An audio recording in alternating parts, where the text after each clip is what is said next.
Good morning friends, मैं विकास शिक्षा ocean तथा इंडियन ज्योग्राफी की मेगा सीरीज की इस कक्षा में आप सभी का स्वागत करता हूं।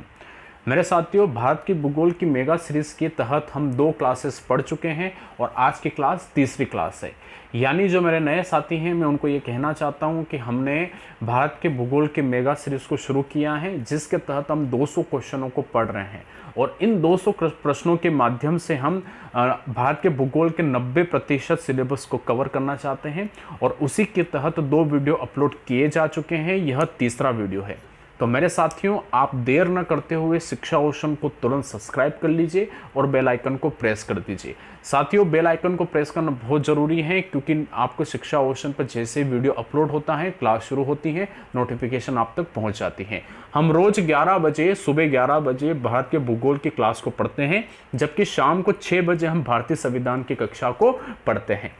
तो सुबह 11 बजे और शाम को 6 बजे आप समय से ऑनलाइन आ जाइए कीजिएगा, ताकि आपका कोई भी प्रश्न न छूटे। मेरे साथियों, शिक्षा ओशन का जो YouTube चैनल है, यह YouTube चैनल आपको UPSC, MPPSC, SSC, bank, railway और जितनी भी सेंट्रल और स्टेट गवर्नमेंट की कंपटीशन की एग्जाम होती है, उन सभी परीक्षाओं की तैयारी करवाता है। इसीलिए आप शिक्षा ओशन को सब्सक्राइब कीजिएगा और ज़्यादा से ज़्यादा इस चैनल को शेयर कीजिएगा। मेरे साथियों, इस वीडियो की डिस्क्रिप्शन में आप सभी को हमारे फेसबुक पेज की लिंक अवेलेबल है। आप उस लिंक पर जाकर हमारे शिक्षा ओशन के फेसबुक पेज को लाइक ज़रूर कीजिएगा। साथ ही में साथियों, इसी वीडियो के डिस्क्रिप्शन में आपको हमारे इंस्टाग्राम चैनल की भी लिंक मिल जाएगी। आप इंस्टाग्राम चैनल को ज़रूर फॉलो कीजिए और साथियों, टेलीग्राम चैनल को आप ज़रूर ज्वाइन कीजिएगा, जिसकी लिंक भी आपको हमारे इस वीडियो के डिस्क्रिप्शन से प्राप्त हो जाएगी। हमारे टेलीग्राम चैनल पर हम आपको बहुत सारे स्टडी मटेरियल प्रोवाइड करवाते हैं, इसीलिए आप टेलीग्राम को जरूर ज्वाइन कीजिएगा और टेलीग्राम चैनल को ज़्यादा से ज़्यादा शेयर कीजिएगा। इसके पश्चात साथियों, हमारे शिक्षा ओशन का ब्लॉग है, उस ब्लॉग पर आप जरूर विजिट कीजिएगा, क्योंकि इस ब्लॉग पर जब इंडियन ज्योग्राफी की मेगा सीरीज समाप्त हो जाएगी, तब हम आपको एक पूरा पीडीएफ देंगे, यानी पूरी मेगा सीरीज का आपको पीडीएफ अवेलेबल करवाएंगे। और साथियों, आप वर्तमान में हमारे इस ब्लॉग पर भारतीय संविधान की मेगा सीरीज के सारे पीडीएफ अवेलेबल हैं, सारे क्लासेस के पीडीएफ अवेलेबल हैं, हॉट टॉपिक के सारे पीडीएफ आपको वहां पर मिल जाएंगे। तो आप वहां से इन पीडीएफ को डाउनलोड कर सकते हैं, पूर्ण रूप से मुफ्त है। तो आप सभी लोग इस लिंक पर जाकर हमारे शिक्षा ओशन के ब्लॉग पर जरूर विजिट कीजिएगा। तो मेरे साथियों, हम आज की क्लास को शुरू करते हैं। आशा करता हूं कि आप सभी लोग ऑनलाइन आ गए होंगे, और जो ऑनलाइन नहीं आए हैं, जल्दी से अपने साथियों को ऑनलाइन बुला लीजिए। समय हमारे पास कम है और जल्द से जल्द हम सुबह 11 बजे जल्द से जल्द ऑनलाइन आकर हम क्लास को शुरू करते हैं, ताकि क्या हो कि हमें सफलता में कोई देरी नहीं होनी चाहिए और कोई भी परीक्षा में प्रश्न गलत नहीं होना चाहिए। अगर आप देर से आओगे तो आपके क्वेश्चन छूट जाएंगे। तो साथियों, क्लास को शुरू करने से पहले आप सभी लोग क्लास को लाइक कर दो और क्लास को शेयर कर दीजिए। तो चलिए जी, आज की क्लास का पहला क्वेश्चन अब आपके सामने आपकी स्क्रीन पर दिख रहा है। तो अब आप देख रहे हैं दोस्तों, बहुत अच्छा क्वेश्चन है। क्वेश्चन है कि शरावती परियोजना किस राज्य में स्थित है। बहुत अच्छा प्रश्न है, अनेकों बार परीक्षा में पूछा जाता है। एसएससी, एमपीपीएससी जैसे परीक्षाओं में तो ये प्रश्न बहुत ज़्यादा आता है, ठीक है। और आप लोगों को मैं इस क्वेश्चन के माध्यम से अनेक जानकारियाँ भी देता हूँ, इसीलिए आप सभी लोग एक कॉपी और पेन साथ में रखा कीजिए, ताकि जब भी मैं कुछ एक्स्ट्रा चीज़ें बताऊँ तो आप उन चीज़ों को नोट कर लें। प्रश्न हमसे ये कहा जा रहा है कि शरावती परियोजना किस राज्य में स्थित है। अगर आपको इस प्रश्न का उत्तर ज्ञात है तो साथियों, आप सभी लोग इस प्रश्न का उत्तर कमेंट बॉक्स में दे सकते हैं।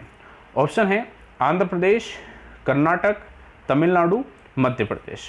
अब इन चारों राज्यों में से किस राज्य में आपकी शरावती परियोजना स्थित है। तो मेरे साथियों, अगर आप आंध्र प्रदेश की तरफ जाएंगे तो दोस्तों आंध्र प्रदेश गलत हो जाएगा। आंध्र प्रदेश में आपके यह परियोजना स्थित नहीं है। नहीं, मध्य प्रदेश में तो हो ही नहीं सकती दोस्तों। तमिलनाडु में भी नहीं है। राइट आंसर है कर्नाटक, ठीक है। तो प्रश्न क्रमांक 41 का राइट आंसर आपका कर्नाटक है, ठीक है। तो कर्नाटक में आपके शरावती परियोजना स्थित है और शरावती एक प्रमुख नदी भी है साथियों। आपको जैसे कि ज्ञात है कि शरावती जो नदी है एक प्रमुख नदी है, और ये जो शरावती नदी है, इस नदी पर एक जलप्रपात स्थित है, और यह जो जलप्रपात है यह भारत का सबसे ऊंचा जलप्रपात है, जिसका नाम है जोगगढ़ सोपा जलप्रपात। इसी जोगगढ़ सोपा जलप्रपात पर आपके एक परियोजना का निर्माण किया गया है। उस परियोजना का नाम है शरावती परियोजना। अब ये जो शरावती परियोजना है, इस परियोजना की 3 इकाइयां हैं। ध्यानपूर्वक सुनिएगा कि शरावती जो परियोजना है, इस परियोजना की 3 इकाइयां हैं। पहली इकाई का नाम है शरावती विद्युत गृह, जबकि दूसरी जो आपकी इकाई है उसका नाम है गढ़सोप्पा जल विद्युत परियोजना। दूसरी का नाम क्या है? गढ़सोप्पा जल विद्युत परियोजना। तीसरा का नाम है लिंगानम की जल विद्युत परियोजना। लिंगानम की जल विद्युत परियोजना। तो मैं आपको पुनः ये कह रहा हूं कि शरावती जल विद्युत परियोजना की 3 इकाइयां हैं। पहली है शरावती विद्युत गृह, दूसरा है गढ़सोप्पा जल विद्युत परियोजना, तीसरा है लिंगानम की जल विद्युत परियोजना।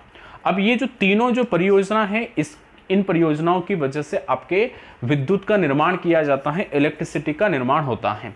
तो इन तीनों अगर इकाइयों को अगर हम देखें तो ये तीनों इकाइयां मिलकर आपका उत्पादन करती हैं 1035 का। कितने का? 1035 मेगावाट। कितने का? मेगावाट का आपका उत्पादन इनके द्वारा किया जाता है। किनके द्वारा? आपके इन तीनों जो इकाइयां हैं, इन तीनों इकाइयों के माध्यम से 1035 मेगावाट की बिजली का उत्पादन किया जाता है। ठीक है साथियों, तो आप याद रखिएगा कि शरावती परियोजना कर्नाटक में स्थित है, शरावती नदी पर स्थित है, और शरावती नदी पर ही आपके भारत का सबसे ऊंचा जलप्रपात जो गढ़सोप्पा जलप्रपात स्थित है, और उसी जलप्रपात पर आपके यह परियोजना स्थित है, और इस परियोजना की 3 इकाइयां हैं। ठीक साथियों, चले जी अब चलते हैं अगले प्रश्न पर। प्रश्न क्रमांक 42। प्रश्न क्रमांक 42, निम्नलिखित में से किस भारतीय राज्य की सीमा म्यांमार से नहीं लगती है? यानी वह राज्य कौन सा है जिस राज्य की सीमा म्यांमार से नहीं लगती? आपको पता होना चाहिए दोस्तों कि म्यांमार एक ऐसा देश है जिसकी सीमा भारत की सीमा से लगती है। यानी भारत का एक पड़ोसी देश म्यांमार है, और म्यांमार के साथ भारत के संबंध अति ही प्राचीन संबंध हैं। ठीक है, तो म्यांमार जो है उसकी सीमा किस राज्य से नहीं लगती है? ऑप्शन है असम, अरुणाचल प्रदेश, नागालैंड, मणिपुर। तो मैं साथियों आप ध्यानपूर्वक देखिएगा कि अरुणाचल प्रदेश जो है, इस अरुणाचल प्रदेश से सीमा लगती है, नागालैंड से भी सीमा लगती है, मणिपुर से भी सीमा लगती है। किंतु आपका जो असम जो राज्य है, इस असम राज्य से आपके म्यांमार की सीमा नहीं लगती है। ठीक है, तो प्रश्न क्रमांक 42 का राइट आंसर हो जाएगा असम। कौन सा राइट आंसर होगा? असम। यानी असम एक ऐसा राज्य है जिसकी सीमा आपके म्यांमार से नहीं लगती है।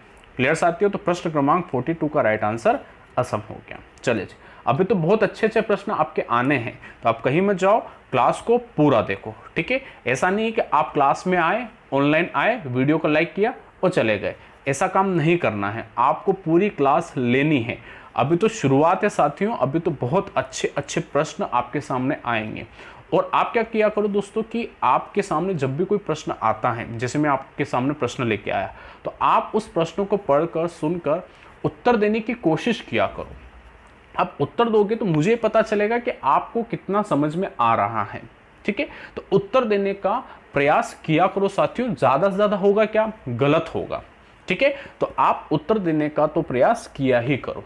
ठीक है, चले जी अब चलेंगे हम अगले प्रश्न पर। अगला प्रश्न बहुत अच्छा प्रश्न है साथियों, बहुत बेहतरीन प्रश्न है। ठीक है, और यह बेहतरीन प्रश्न इसलिए क्योंकि परीक्षाओं में ऐसे प्रश्न आते हैं और बहुत सारे बच्चे कंफ्यूज होते हैं, जैसे कि आप में से बच्चे कंफ्यूज होंगे। ठीक है, आप कोशिश कीजिएगा इस प्रश्न का उत्तर देने की। जैसे कि प्रश्न पूछा जा रहा है कि हरित क्रांति का पिता किसे कहा जाता है? यानी जो ग्रीन रिवॉल्यूशन हुआ था, उस ग्रीन रिवॉल्यूशन के फादर किसे कहे जाते हैं या किसे उसका पिता कहा जाता है? ऑप्शन है डॉक्टर एम एस स्वामीनाथन, दूसरा ऑप्शन है नॉर्मन बोरलॉग, तीसरा है वर्गीस कुरियन, या उपरोक्त में से कोई नहीं।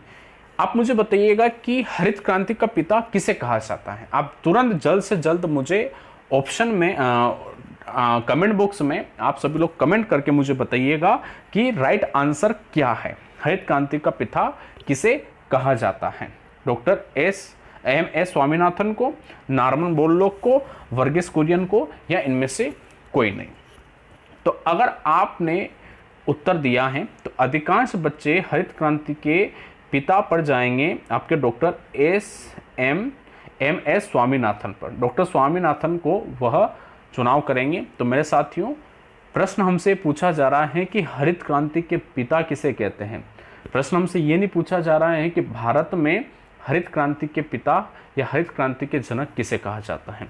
प्रश्न की प्रकृति आप अच्छे से देखो। प्रश्न हमसे पूछ रहा है कि हरित क्रांति का पिता किसे कहा जाता है। तो ये पूरे विश्व की बात कर रहा है, न कि भारत की बात कर रहा है। अगर ये भारत की बात करता तो मेरे साथियों डॉक्टर स्वामीनाथन इसका राइट आंसर होता, किंतु इसने भारत का नाम नहीं लिया है, तो ये पूरे विश्व की पूछ रहा है। तो डॉक्टर जो स्वामीनाथन है यह आपके पिता नहीं कहलाते हैं हरित क्रांति के। वर्गीस कुरियन की अगर अपन बात करें तो वर्गीस कुरियन तो आपके श्वेत क्रांति के जनक थे। ठीक है, वर्गीस कुरियन तो आपके किसके जनक थे? श्वेत क्रांति के जनक थे। दूध उत्पादन के लिए इन्होंने योगदान दिया था। ठीक, तो ये तो हो नहीं सकते। अब रहे नॉर्मन बोरलॉग। दोस्तों नॉर्मन बोरलॉग ही आपके हरित क्रांति के जनक कहलाते हैं। तो प्रश्न क्रमांक 43 का राइट आंसर हो जाएगा बी वाला, यानी नॉर्मन बोरलॉग। ठीक है, नॉर्मन बोरलॉग कहलाते हैं हरित क्रांति के जनक। बात कुछ ऐसी थी दोस्तों कि नॉर्मन बोरलॉग एक कृषि वैज्ञानिक हैं। ठीक है, वर्ष 1970 में इन्होंने मैक्सिको में एक कुछ ऐसी गेहूं के बीजों का आविष्कार किया था जो आपके कम मात्रा में अधिक उत्पादन दे सकती थी। ठीक है, यानी उत्पादन को बढ़ाने के लिए इन्होंने कुछ आपके बीजों का निर्माण किया, आविष्कार किया। और इनका मानना यह था कि अगर पौधा बड़ा रहेगा तो वह बीमारियों से ज़्यादा लड़ेगा, यानी बीमारियां उस पर ज़्यादा आएगी। अगर पौधा छोटा रहे, ठीक है, तो अब क्या करेगा कि वो अपनी अधिक मात्रा में ऊर्जा बीज को देगा। ठीक है, तो जिसकी वजह से बीज मोटा और ज़्यादा रहेगा। यही उद्देश्य था उनका, और इसी कारण से उन्होंने एक ऐसे बीजों का आविष्कार किया जिनके बीजों से आपके पौधे की साइज छोटी हो गई और उत्पादन बढ़ गया। इसके पश्चात उन्होंने ऐसे बीज तथा उर्वरक आपके पूरे विश्व में भेजना शुरू किए, और उसकी वजह से आपके कृषि में एक क्रांति आई जिसे कहते हैं ग्रीन रिवॉल्यूशन, यानी हरित क्रांति। उसके पश्चात इनको नोबेल पुरस्कार से भी सम्मानित किया गया। भारत में भी इनको अनेकों पुरस्कार से सम्मानित किया गया। तो याद रखिएगा, हरित क्रांति के पिता कहे जाते हैं नॉर्मन बोरलॉग को कहा जाता है, जबकि भारत में हरित क्रांति के जनक कहलाते हैं स्वामीनाथन, डॉक्टर स्वामीनाथन। ठीक है साथियों, चले जाए प्रश्न क्रमांक 43 का राइट आंसर हो गया बी वाला। अब चलेंगे अगले प्रश्न पर। प्रश्न क्रमांक 44 बहुत अच्छा प्रश्न है। यदि दिल्ली में कोई मैच सुबह 10 बजे शुरू होता है, प्रश्न को ध्यानपूर्वक सुनना। प्रश्न क्या कह रहा हमसे कि यदि दिल्ली में कोई मैच सुबह 10 बजे शुरू होता है तो लंदन में दर्शक उसे किस समय देखेगा। ठीक है, 10 बजे मैच शुरू हो रहा है तो जो लंदन में बैठा हुआ जो व्यक्ति है वह उसे कितनी बजे देखेगा। आपको पता है मेरे साथियों कि इस पूरे विश्व में अलग अलग जगह पर आपका अलग अलग समय है। ठीक है, एक अंतर्राष्ट्रीय समय है, इस अंतर्राष्ट्रीय समय से पूरे विश्व का समय निकाला जाता है। ठीक है, और इसके लिए आप सबको ज्ञात है कि हमारी पृथ्वी के बीचों बीच एक देशांतर खींचा गया है जिसे कहा है 0 डिग्री देशांतर। ठीक है, इसे कहा जाता है अंतर्राष्ट्रीय समय रेखा, यानी ग्रीनविच रेखा। इसी ग्रीनविच रेखा से हर देश का समय निर्धारित होता है। तो इस ग्रीनविच रेखा जो कि आपके लंदन से होकर गुजर रही है, इस ग्रीनविच रेखा से भारत का जो मानक समय है यानी 82.5 डिग्री जो आपका मानक समय है, यह आगे है 5.5 घंटे। कितना आगे है? 5.5 घंटे। यानी लंदन का समय, ब्रिटेन का समय भारत के समय से पीछे है। कितना पीछे है? 5.5 घंटे पीछे हैं, जबकि ब्रिटेन के समय से भारत का समय 5.5 घंटे क्या है? आगे है। ठीक है साथियों, जब आपका ब्रिटेन का समय भारत से 5.5 घंटे पीछे है तो 10 बजे अगर कोई भी मैच शुरू हो रहा है तो लंदन में उसको, यानी लंदन में दर्शक उसको कितनी बजे देखेंगे? तो मेरे साथियों उसको वह देखेंगे सुबह 4:30 बजे। कितने बजे देखेंगे? सुबह 4:30 बजे। यानी 44 का जो राइट आंसर है वह हो जाएगा बी वाला, सुबह 4:30 बजे। क्लियर हुआ ना? याद रखिएगा कि विश्व में समय निर्धारित किया जाता है 0 डिग्री देशांतर से, जो कि लंदन के ग्रीनविच नामक स्थान से होकर गुजरता है, ठीक है। और इसे अंतर्राष्ट्रीय समय रेखा के नाम से भी जाना जाता है, जिसे ग्रीनविच तिथि रेखा के नाम से, समय रेखा के नाम से भी हम पुकारते हैं, ठीक है साथियों। चले जी, और इसी 0 डिग्री से आपका मानक समय, भारत का मानक समय 5.5 घंटे आगे हैं। चले साथियों, अब चलते हैं हम अगले प्रश्न की ओर। प्रश्न क्रमांक 45 पर। प्रश्न क्रमांक 45 बहुत अच्छा है।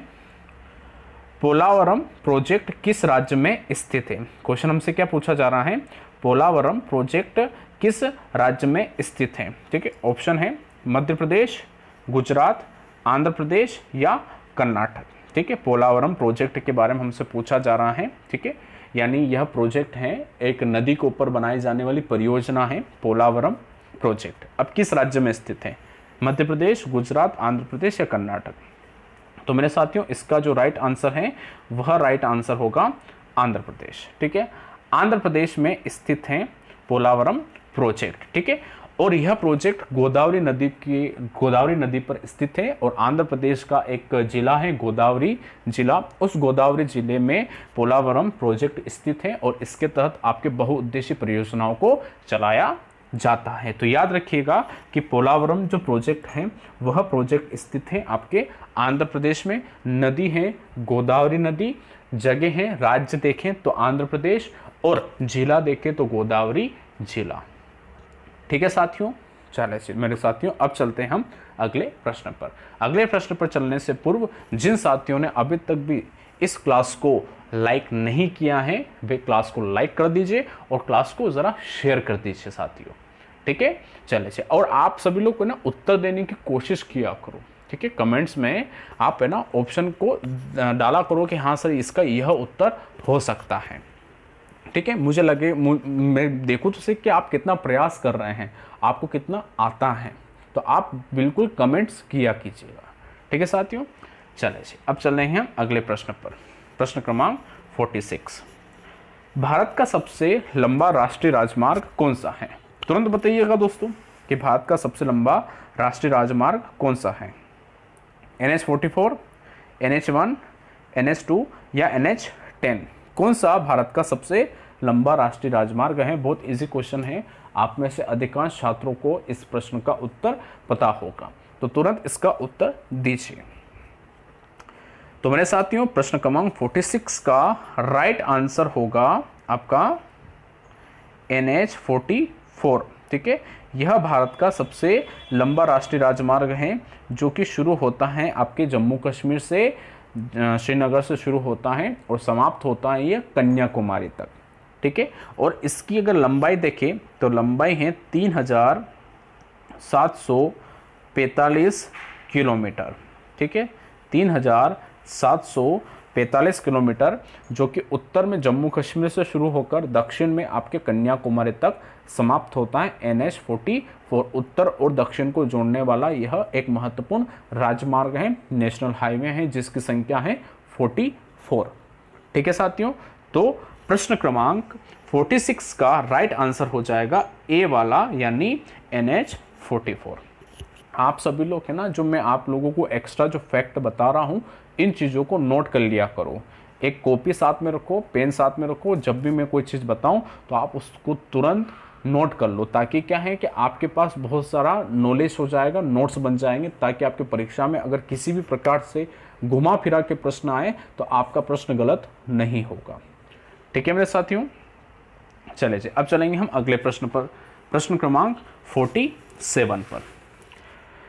प्रश्न क्रमांक 47 हमसे कह रहा है कि भारत का सबसे बड़ा कॉफी उत्पादक राज्य कौन सा है? भारत का सबसे बड़ा कॉफी उत्पादक राज्य कौन सा है?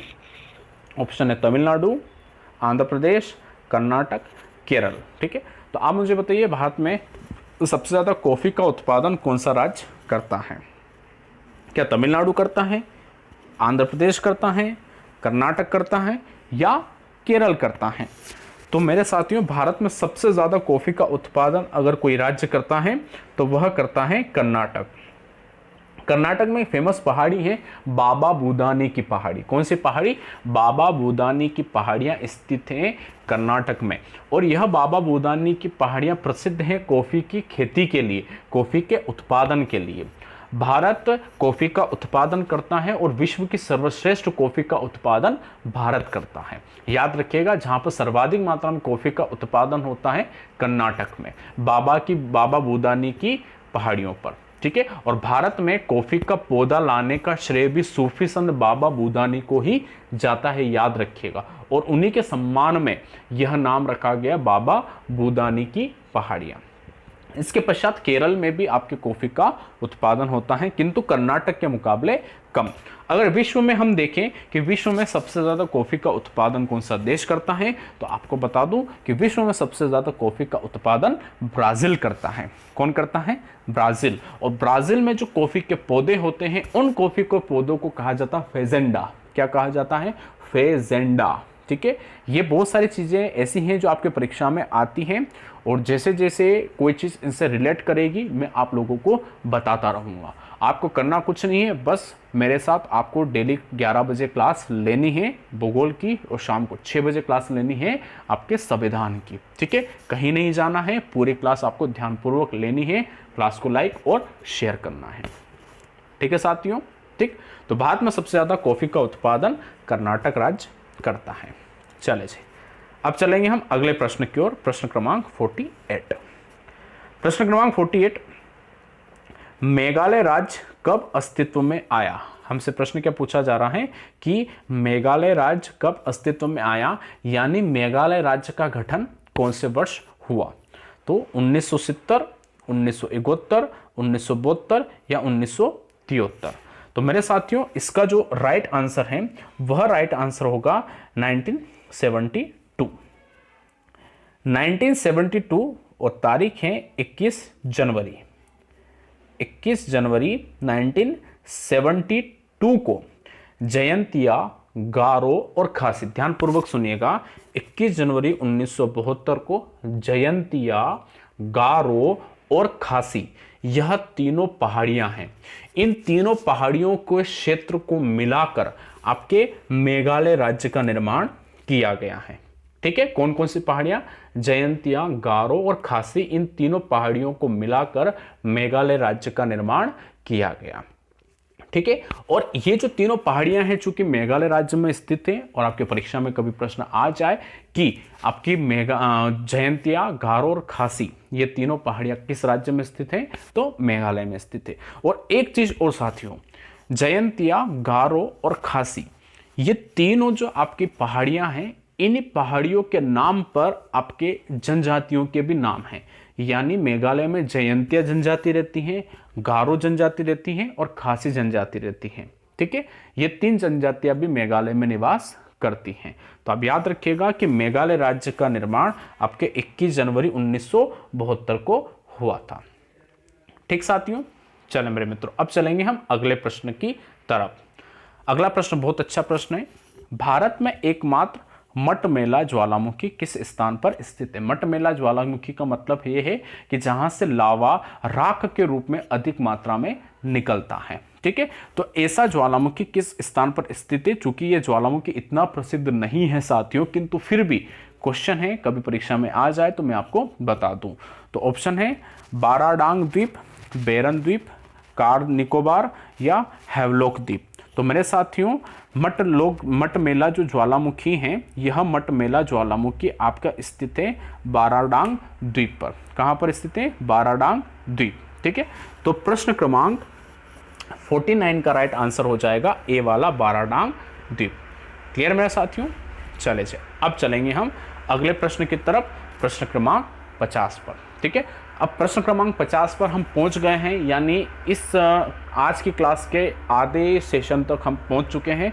तो आधे सेशन तक पहुंचने तक आप सभी लोग इस वीडियो को लाइक कर दो, जिन लोगों ने अभी तक वीडियो को लाइक नहीं किया है, और जिन लोगों ने वीडियो को अभी तक शेयर भी नहीं किया है, वे सभी लोग वीडियो को लाइक और शेयर कर दीजिए। ठीक है। मैं आप लोगों को ये कहना चाहता हूँ साथियों कि शाम को 6 बजे भारतीय संविधान की क्लास चलती हैं। मेगा सीरीज हम शुरू कर चुके हैं। भारतीय संविधान की मेगा सीरीज शाम को 6 बजे चलती है, तो शाम को 6 बजे की क्लास भी आप लीजिएगा और सुबह 11 बजे भारत के भूगोल की क्लास चलती है। क्लास को आप ज़्यादा से ज़्यादा शेयर किया करो। चलिए जी, तो अब हमारे सामने प्रश्न है कांकेर घाटी। और प्रश्न क्या है? कांकेर घाटी राष्ट्रीय उद्यान किस राज्य में स्थित है? मेरे साथियों, कांकेर घाटी का नाम आप लोगों ने सुना होगा, अनेक बार न्यूज़पेपर में यह चीज़ हाईलाइट रहती है। हाईलाइट इस सेंस में रहती है क्योंकि कांकेर घाटी में नक्सलवादी हमले अनेकों बार होते रहते हैं। अनेकों बार आपने देखा होगा कि पुलिस बटालियन पर, सीआरपीएफ की बटालियन पर नक्सलियों ने कांकेर घाटी में हमला कर दिया, ठीक है, या फिर पुलिस की मुठभेड़ नक्सलियों के साथ कांकेर घाटी में हो रही है। तो कांकेर घाटी एक नक्सलवादी क्षेत्र है। अब हमसे पूछा जा रहा है कि कांकेर घाटी में एक राष्ट्रीय उद्यान है और उस राष्ट्रीय उद्यान का उस राष्ट्रीय उद्यान आपके किस राज्य में स्थित है? यानी जिस राज्य में कांकेर घाटी स्थित होगी उसी राज्य में वह राष्ट्रीय उद्यान भी स्थित होगा। ऑप्शन है छत्तीसगढ़, झारखंड, ओडिशा, पश्चिम बंगाल। तो आपके अनुसार इसका राइट आंसर क्या होगा? यानी कांकेर घाटी राष्ट्रीय उद्यान भारत के किस राज्य में स्थित है? आप तुरंत कमेंट बॉक्स में आंसर दे दीजिए कि क्या आपको लगता है कि पश्चिम बंगाल में कांकेर घाटी है, या फिर आपके ओडिशा में है, या झारखंड में है, या छत्तीसगढ़ में है। तो मेरे साथियों, कांकेर घाटी जो है, यह कांकेर घाटी स्थित है आपके छत्तीसगढ़ में, और इसी छत्तीसगढ़ में स्थित राष्ट्रीय उद्यान, ठीक है, कांकेर राष्ट्रीय उद्यान। तो इस अनुसार से प्रश्न क्रमांक 50 का राइट आंसर हो जाएगा ए वाला, ठीक है। तो कांकेर घाटी राष्ट्रीय उद्यान किस राज्य में स्थित है? छत्तीसगढ़ में स्थित है। और कांकेर घाटी में जो नक्सलवादी हमले होते हैं वो भी कहाँ होते हैं? छत्तीसगढ़ में होते हैं। ठीक साथियों, अब चलेंगे हम अगले प्रश्न की ओर, प्रश्न क्रमांक 51। अच्छा प्रश्न है, सिंधु नदी की कौन सी सहायक नदी मानसरोवर झील से निकलती है? यानी प्रश्न हमें ये कह रहा है कि सिंधु नदी तो मानसरोवर झील से निकलती है। आपको पता होना ही चाहिए दोस्तों कि सिंधु नदी जो है मानसरोवर झील से निकलती है, जो कि मानसरोवर झील में ग्लेशियर है, चेमायुंगडुंग ग्लेशियर। क्या नाम है? चेमायुंगडुंग ग्लेशियर। इस चेमायुंगडुंग ग्लेशियर से आपके सिंधु नदी निकलती हैं। अब सिंधु नदी की एक सहायक नदी है जिसका उद्गम स्थल भी मानसरोवर झील ही है, ठीक है। तो हमसे प्रश्न यही पूछा जा रहा है कि वह नदी कौन सी है, यानी वह सिंधु नदी की वह कौन सी सहायक नदी है जो आपके मानसरोवर झील से निकलती हैं? क्या वह व्यास है, झेलम है, सतलुज है, या रावी है? आप मुझे बताइए, आपके अनुसार वह कौन सी नदी होगी जो आपके मानसरोवर झील से निकलती है, जो कि एक सिंधु नदी की सहायक नदी है। तो मेरे साथियों, सिंधु नदी की वह सहायक नदी जो मानसरोवर से निकलती है, वह सहायक नदी आपके व्यास नदी नहीं है, और ना ही रावी नदी है। झेलम नदी तो बिल्कुल भी नहीं है, जबकि सही उत्तर है सतलुज नदी। सतलुज नदी ही आपके मानसरोवर झील से निकलती हैं। तो प्रश्न क्रमांक 51 का राइट आंसर हो जाएगा सी वाला। ठीक है साथियों, चले जी, अब चलेंगे हम अगले प्रश्न पर। प्रश्न क्रमांक 52। प्रश्न क्रमांक 52 आप सबके सामने। तुलबुल परियोजना नाम सुना होगा मेरे साथियों, न्यूज़पेपर में हाईलाइट रहती है तुलबुल परियोजना, ठीक है। तुलबुल परियोजना किस नदी पर स्थित है? सिंधु नदी, रावी नदी, झेलम नदी, या व्यास नदी? बहुत अच्छी परियोजना है और अनेकों बार परीक्षा में पूछी जाती है कि तुलबुल परियोजना किस नदी पर स्थित है। तो मेरे साथियों, तुलबुल परियोजना एक ऐसी परियोजना है जो भारत पाकिस्तान के बीच में एक विवाद का विषय है। यानी इस परियोजना को लेकर भारत और पाकिस्तान के बीच में विवाद है, ठीक है। तो अब सीधी सी बात है, जब भारत और पाकिस्तान के मध्य इस परियोजना को लेकर विवाद है तो यह परियोजना तो हाईलाइट रहती ही होगी। अब हाईलाइट रहती होगी तो स्वाभाविक सी बात है, परीक्षा में भी आती है। तो साथियों, तुलबुल परियोजना आपके सिंधु नदी पर नहीं है, व्यास नदी पर नहीं है, और नहीं रावी नदी पर है, यह है झेलम नदी पर, ठीक है। झेलम नदी पर श्रीनगर झेलम नदी के किनारे एक श्रीनगर शहर स्थित है, आप सबको पता ही है दोस्तों, जिसका स्थापना आपके अशोक के द्वारा करवाई गई थी। ठीक है, तो श्रीनगर में ही आपके एक झील स्थित है जिसका नाम है आपका जो वुलर झील है, जो भारत की सबसे बड़ी मीठे पानी की झील है। वुलर झील के किनारे एक परियोजना का कार्य चल रहा है, यह परियोजना स्थित है जिसका नाम है तुलबुल परियोजना। इस तुलबुल परियोजना की शुरुआत की गई थी दोस्तों 1985 को। कब की गई थी साथियों? 1985 को इस परियोजना की स्थापना की गई थी। ठीक है, अब हुआ ये साथियों कि 1985 पे उद्देश्य ये रखा गया था कि 1985 को जो वुलर झील है उस नदी के वुलर झील के किनारे तुलबुल परियोजना की स्थापना कर देंगे, ताकि गर्मियों में जो श्रीनगर और जो अन्य छोटे बड़े गांव हैं उनमें जो पानी की जो कमी है उस पानी की कमी को दूर किया जा सके। किंतु यह परियोजना आपका विवाद का विषय बन गई भारत और पाकिस्तान को लेकर। ठीक है साथियों, चले जी, तो प्रश्न क्रमांक 52 का राइट आंसर हो गया झेलम। अब चलते हैं अगले प्रश्न की ओर।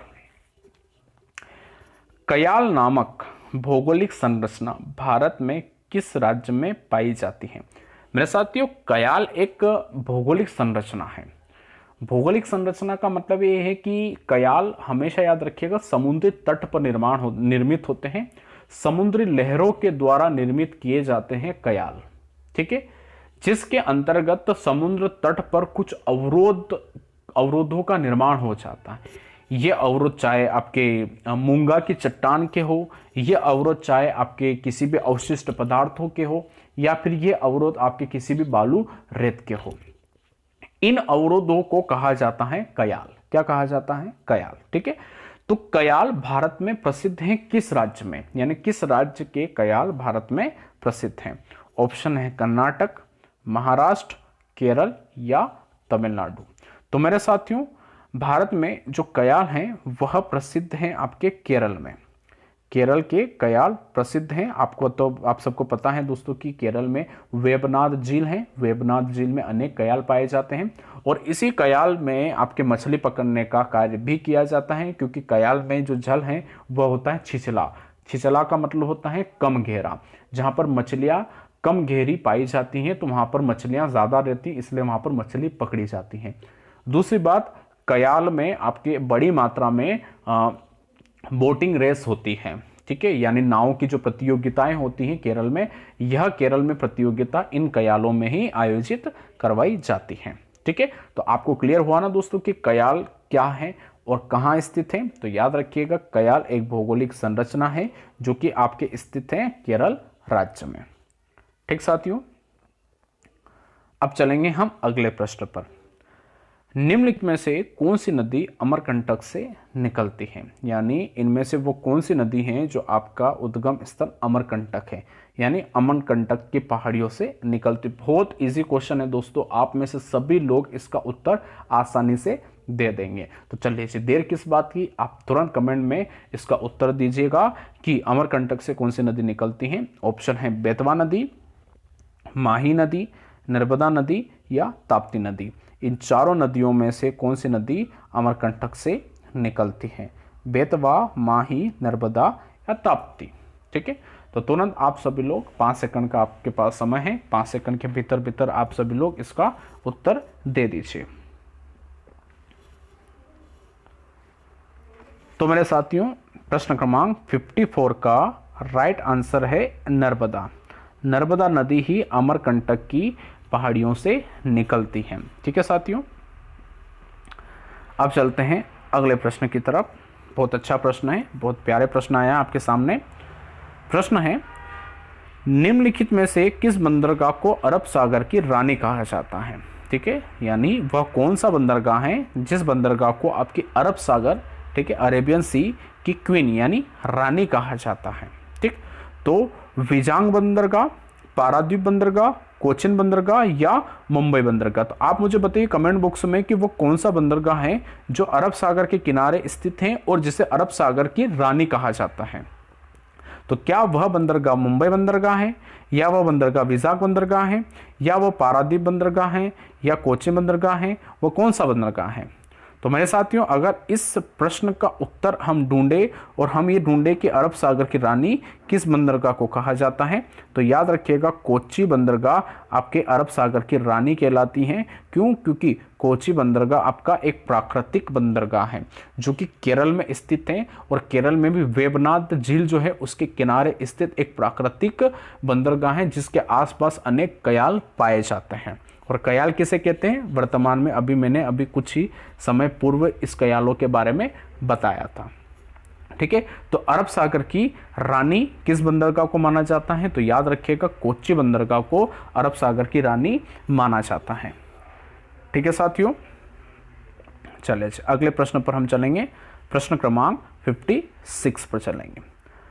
भारत की सर्वाधिक सीमा किस देश के साथ लगती है? यह भी बहुत इजी प्रश्न है मेरे साथियों, बहुत अच्छा प्रश्न है। अनेकों बार परीक्षा में जैसे like MPPSC, SSC, MP constable, MPSI, ठीक है, रेलवे, ग्रुप डी, NTPC, इनमें ये प्रश्न आता ही रहता है और बहुत अच्छा प्रश्न है, बहुत इजी प्रश्न है। प्रश्न हमसे पूछा जा रहा है कि वो कौन सा देश है जिसकी स्थलीय सीमा भारत से सर्वाधिक मात्रा में लगती है। पाकिस्तान की स्थलीय सीमा भारत से लगती है, चीन की भी लगती हैं, बांग्लादेश की भी लगती हैं और नेपाल की भी लगती हैं। किंतु प्रश्न हमसे ये पूछा जा रहा है कि किस देश की सीमा ज़्यादा लगती है। तो आप तुरंत मुझे बताइएगा कमेंट में कि किस देश की सीमा ज़्यादा लगती हैं। तो पाकिस्तान की लगती हैं, चीन की लगती हैं, बांग्लादेश की लगती हैं, नेपाल की लगती हैं। इनमें से वो कौन सा देश है जिसकी सबसे ज़्यादा लगती हैं? तो बात करें पाकिस्तान की, तो पाकिस्तान की ज़्यादा नहीं लगती, चीन की भी नहीं लगती, नेपाल की भी नहीं लगती, जबकि राइट आंसर है बांग्लादेश। हाँ जी बिल्कुल, बांग्लादेश एक ऐसा देश है जिसकी सीमा आपके भारत से सर्वाधिक मात्रा में लगती है। ठीक है, तो प्रश्न क्रमांक 56 का राइट आंसर सी वाला यानी बांग्लादेश है। ठीक साथियों, अब चलेंगे हम अगले प्रश्न पर। प्रश्न क्रमांक 57 बहुत अच्छा प्रश्न है। पौधों के विकास के लिए सर्वोत्तम मृदा कौन सी होती है? यानी जो पौधे होते हैं वह किस मिट्टी में सबसे अधिक मात्रा में ग्रोथ करते हैं, यानी उनका विकास सर्वाधिक मात्रा में किस मिट्टी में होता है? ठीक है, ऑप्शन है रेतीली मिट्टी, चिकनी मिट्टी, दोमट मिट्टी या गाद युक्त मिट्टी। आप मुझे बताइएगा इन चारों में से वह कौन सी मिट्टी है जिसमें पौधे जल्दी विकास करते हैं।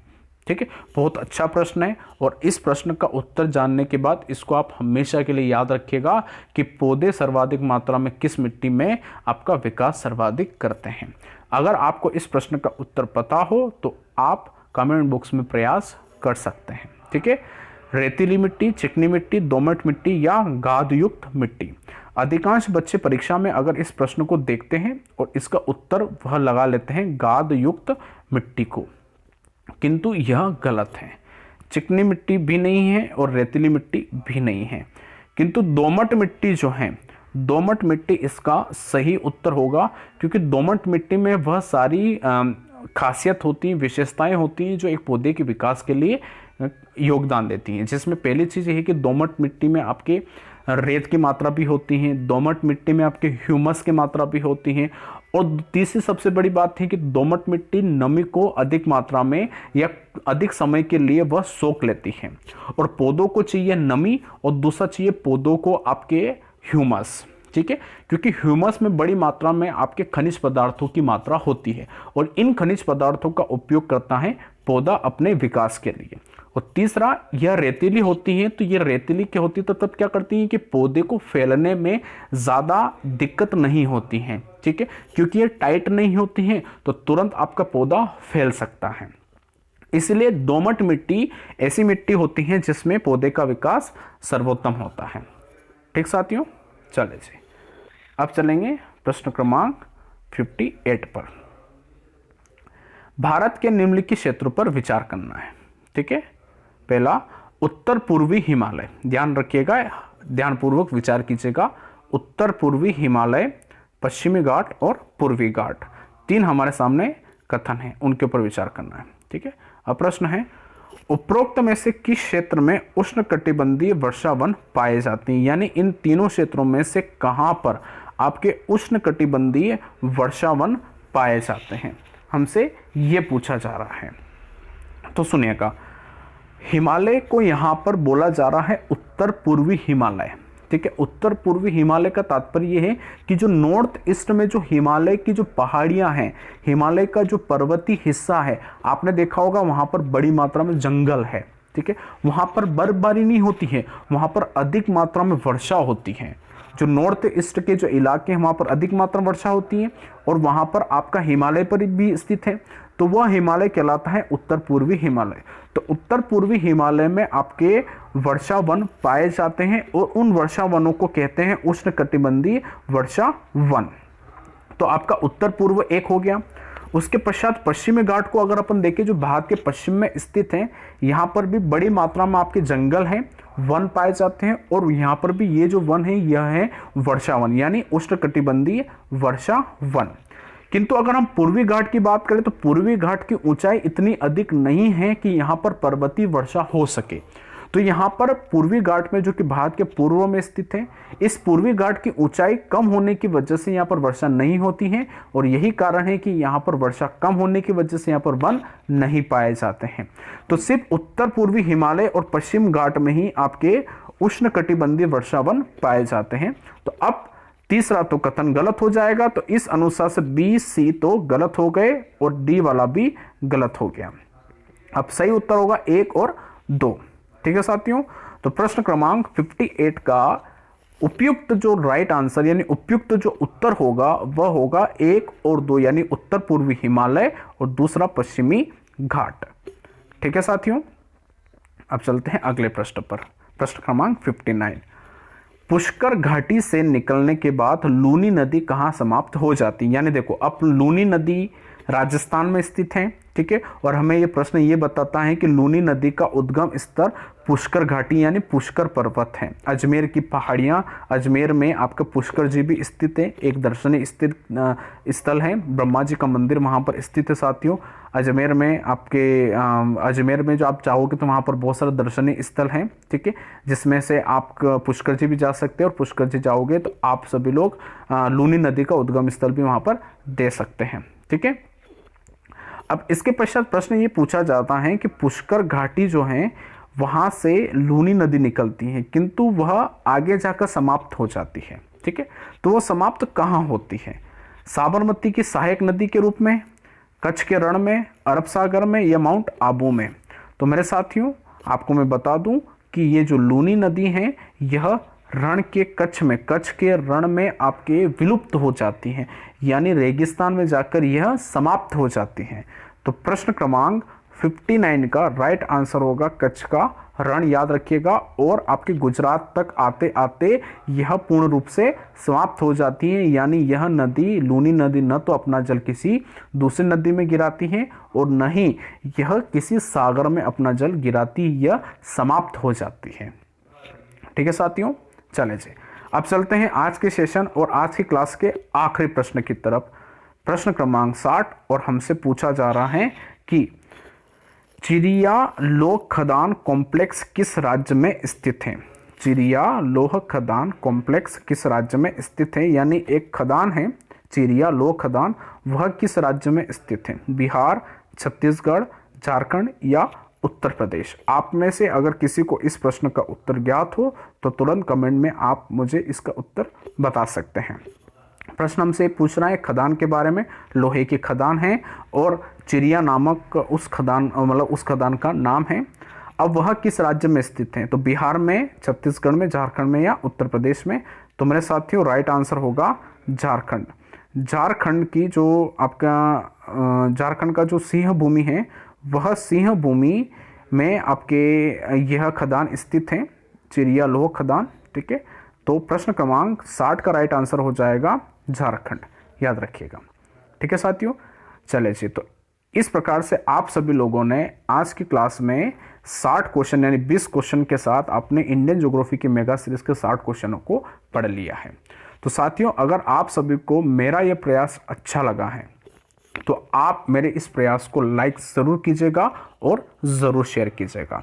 साथियों, आज शाम को 6 बजे हम भारत के संविधान की क्लास को पढ़ रहे हैं, तो आप शाम को 6 बजे फिर ऑनलाइन आइएगा, जिसमें हम भारत के संविधान के MCQs के बारे में चर्चा करेंगे। तो जिन साथियों ने अभी तक हमारे शिक्षा ओशन के चैनल को सब्सक्राइब नहीं किया है वे सब्सक्राइब कर लीजिए और बेल आइकन को प्रेस कर दीजिए। साथियों, जिन लोगों ने शिक्षा ओशन को सब्सक्राइब तो कर लिया है किंतु बेल आइकन को प्रेस नहीं किया है तो बेल आइकन को प्रेस कर लीजिए, क्योंकि अधिकांश बच्चों का यह कहना है कि उन तक हमारे वीडियो के नोटिफिकेशन नहीं पहुंचते हैं, उनको ज्ञात ही नहीं होता है कि वीडियो अपलोड किया जा चुका है। तो उसके पीछे का कारण ये है कि आपने बेल आइकन को प्रेस नहीं किया है। बेल आइकन को प्रेस करोगे तो नोटिफिकेशन पहुंचेगा, तो आप बेल आइकन को जरूर प्रेस कीजिए। तो साथियों, आप सभी लोग इस वीडियो को शेयर कीजिएगा, लाइक कीजिएगा। तो आप सभी का बहुत बहुत धन्यवाद। हम मुलाकात करते हैं आज शाम को 6 बजे और ज्योग्राफी की क्लास में हम मुलाकात करेंगे कल 11 बजे। तो आप सभी का बहुत बहुत धन्यवाद।